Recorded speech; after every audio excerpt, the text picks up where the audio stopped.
The 5-year plan I'll be reviewing here as an introduction is built on a number of spreadsheets, and the first spreadsheet that has detail is the data input sheet, which feeds a lot of data to the other and gives you a chance to pre-plan.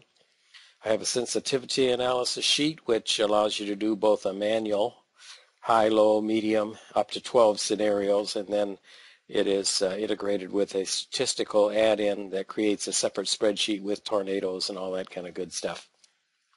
We have these sheets that feed the financial statement. In here we have the sheets that feed the financial statement, and these sheets, as you can see, are the various aspects of the financial statement, not in the order, of course. We would start out with current assets, other assets, and so on, but it's all here, including we'll be getting into fixed assets and long-term liabilities. The summary sales is kind of the heart and can be a tremendously long sheet, and a lot of your benchmarks end up on this particular sheet. We can do payroll, bonuses, and contract. We can add additional payroll if you have direct and indirect, or we can integrate your own payroll worksheets. And down here we can do a very fast G&A calc. In here we have the complete financial statement with the indirect cash flow included, and also we'll show this balances either to the cash account. I set up 2 cash accounts. One is the base operating cash and then the overflow, or we have to have investors put money into it, and there's an interest rate. It calculates the interest and then balances the balance sheet.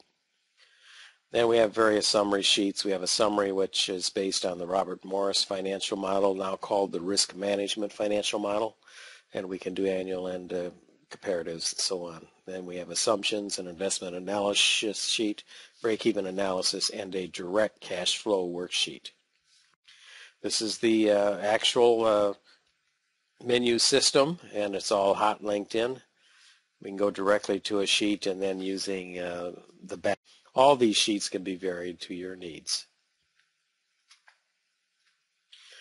We're available in the local area through Sacramento area, and we can also fly out. We do have web conferencing capabilities.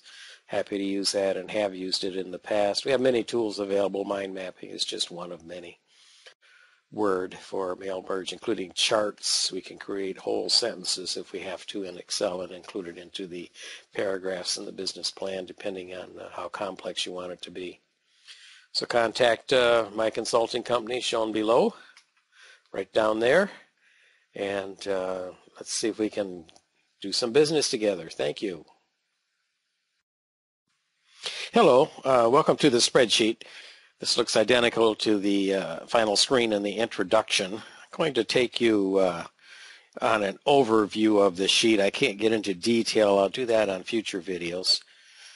And just want to make a comment that everything in here is highly customizable, and you'll see why in a minute or two when I get to some of the detail. The input sheet is where we can input a lot of data, such as whether it's forecast, maybe some actuals in here with some budget here.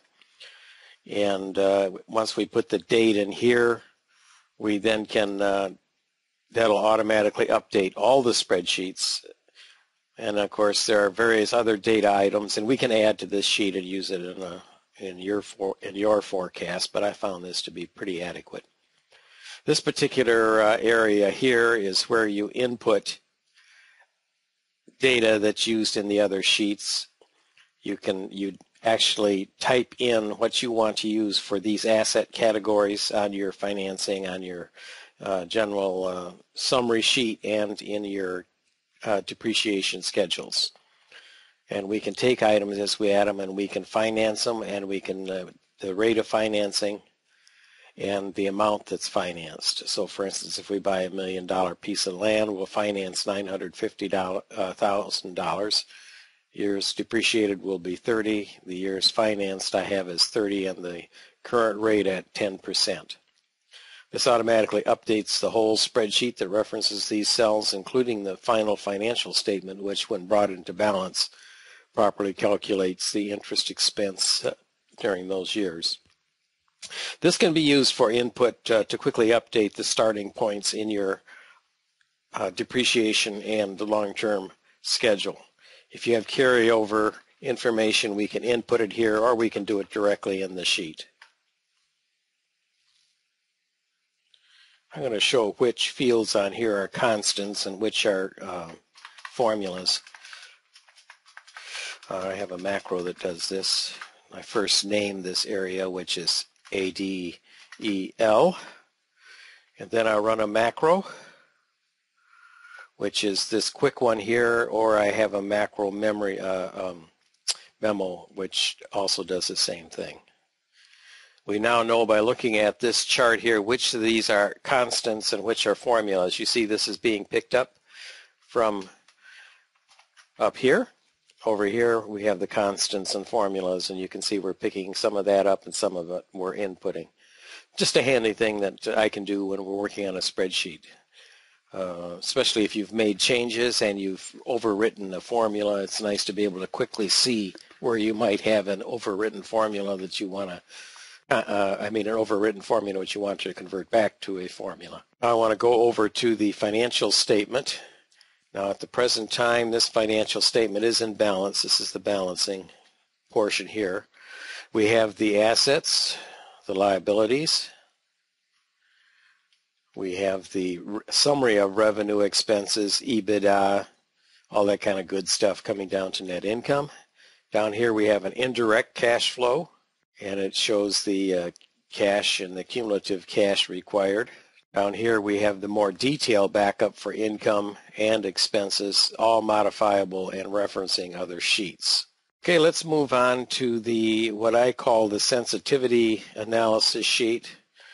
We have two ways to do our sensitivity analysis. One is just to pick, maybe you can have up to 12 scenes on this statement, and the calculations are put over here, and we can modify this to your needs. What I've done is created variables in the spreadsheet, and then one returns it to the base variable. We can see the balance sheet is out of balance, so I'm going to transfer, it's called transfer final balances, and what it's doing is bringing the balance sheet into balance.